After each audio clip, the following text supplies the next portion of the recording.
When RuPaul Charles was 7, one of his sisters comforted him with a promise.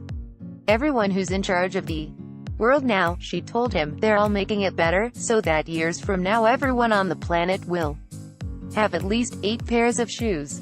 Her prediction tells us something about the better world a young RuPaul dreamed of, and that, in the case of his own shoe collection, at least, turned out to be true. Before the boy was even born, a psychic had told his mother he would grow up to be famous, so she took great care to name him suitably. What neither his unusually prescient family, nor a single TV pundit predicted, however, was that at the age of 57, he would be the star of what has been called the most radical show on TV.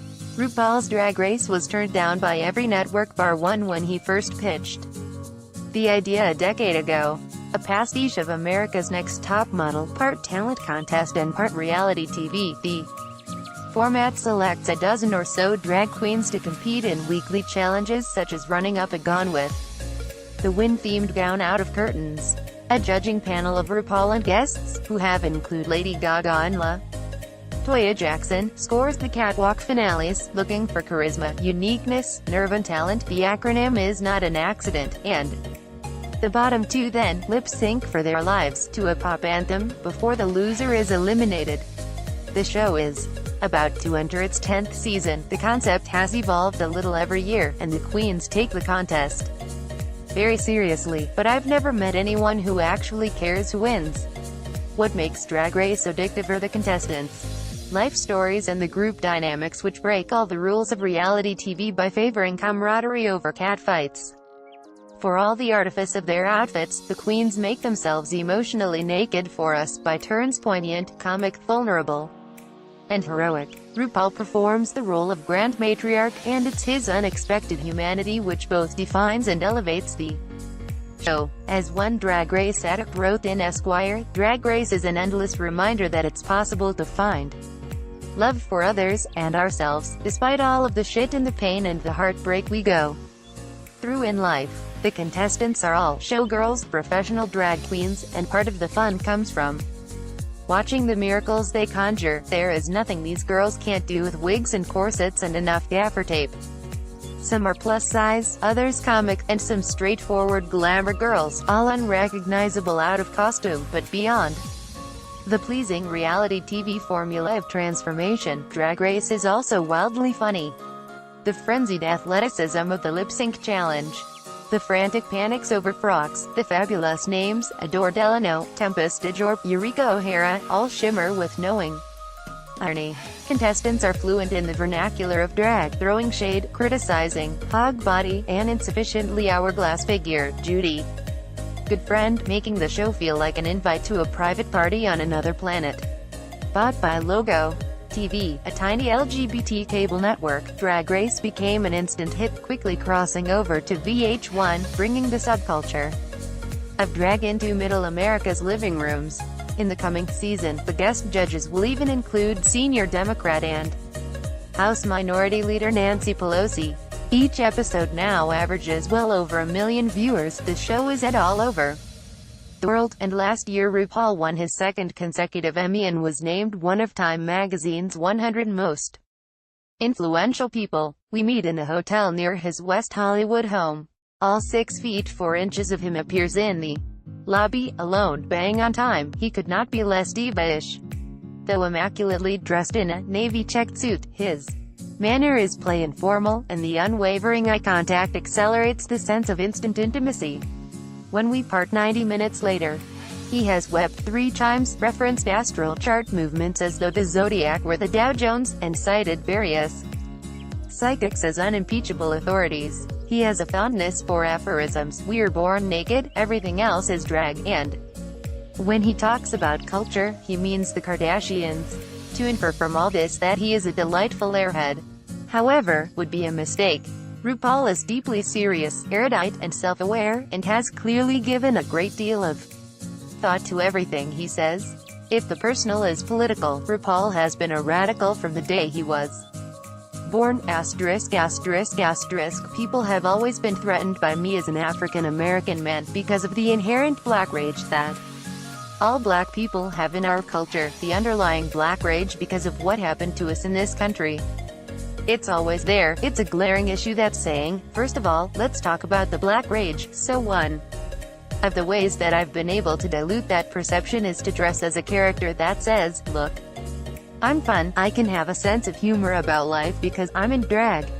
I acknowledge black rage, but we're going to have some fun. So then people are like, oh, okay, so we can laugh together. We don't have to address the black rage. He grew up the only son of 4 children to dirt poor, crazy-ass country hillbilly parents in San Diego, who fought violently before separating when RuPaul was 7. By then he already knew he was different. When I was a kid I thought, okay, I don't fit in, I know that, but I'm smart enough to figure out what I can do to fit in. He studied the gender norms and expectations around him and I thought, okay, I've got it, I want nothing to do with that. In fact, I'm lucky that I don't fit in, because now I can play with all the toys and all the colors. Drag, laughter and cannabis were his coping mechanisms, and at 15 he moved to live with his sister and her husband in Atlanta, where he quickly hit the nightclub scene, before graduating to New York's downtown nightlife in his 20s. A club dancer who did comedy fright drag, he had a lot of fun, but by 28 was broke. Nothing was clicking. It was my Saturn returns, and it was that crossroads. I wasn't sure if the prophecy that he would be famous was true. He weeps self-consciously at the memory of how close he came to abandoning his dreams. But then I was like, you know what? I'm going to glam the fuck out. He shaved his legs and chest, went glamazon, and 9 months later was crowned Queen of Manhattan at a drag queen pageant, the pinnacle of downtown success.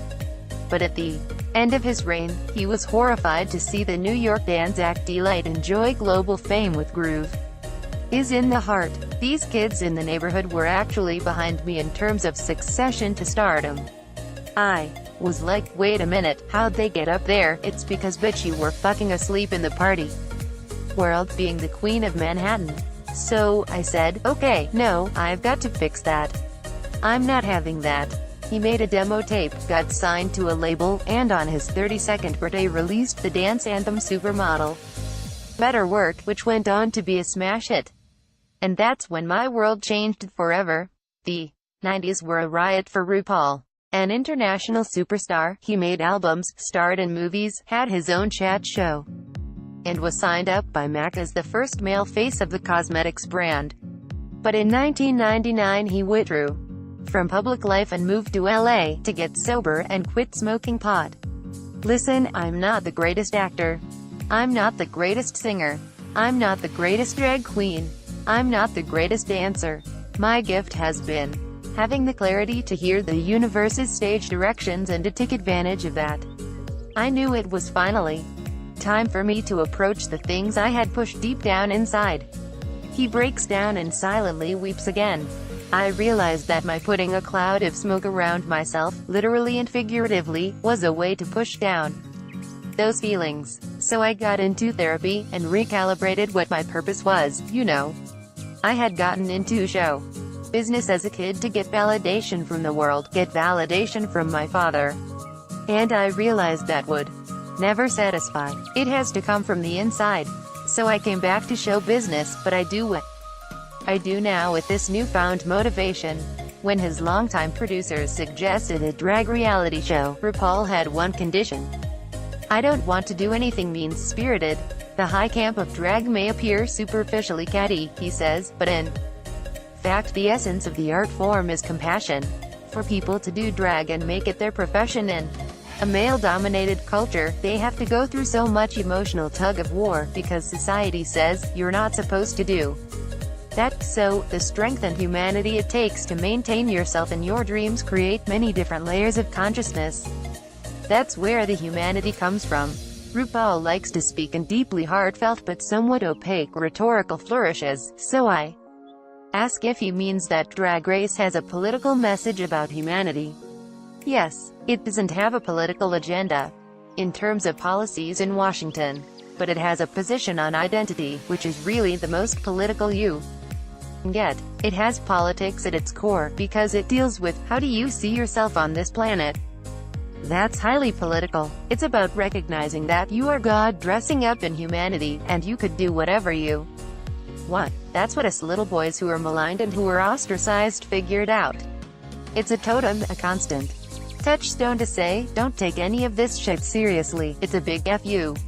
So the idea of sticking to one identity, it's like I don't care, I'm a shapeshifter, I'm going to fly around and use all the colors, and not brand myself with just one color.